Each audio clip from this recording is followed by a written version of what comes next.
is there a spiritual realm, invisible to the human eye, a realm in which God exists, in the unseen realm? Is there an unseen realm that we can't perceive with our eyes? Of course, we as believers know that there is. And that for the answer, we go back to the Megillah. And in the Megillah, we find these words, Esther chapter 3, verse 8. These are the words of Haman. He said, there's a certain people scattered and dispersed among the people in all the provinces of the kingdom. Their laws are different from all other peoples. Though the name of God is not even mentioned once, yet the word Jew or Jews is used 51 times in the book of Esther. So what do we see? We see a testimony not only of the Megillah, but the testimony of the entire Jewish scriptures.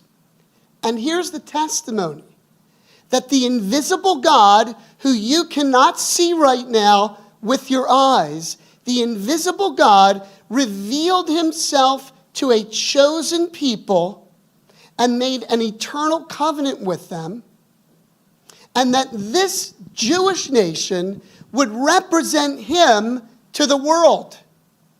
That's the testimony.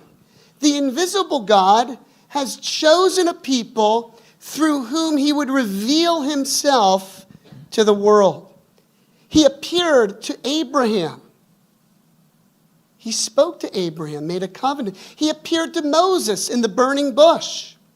He came down on Mount Sinai and revealed himself before the entire nation of Israel. Isaiah saw him high and lifted up. Ezekiel had visions of God. Daniel saw him and fell down as if dead. And these real Jewish men who had real encounters with the living God wrote about these experiences in the scriptures. They recorded their experiences much like a scientist would record his findings.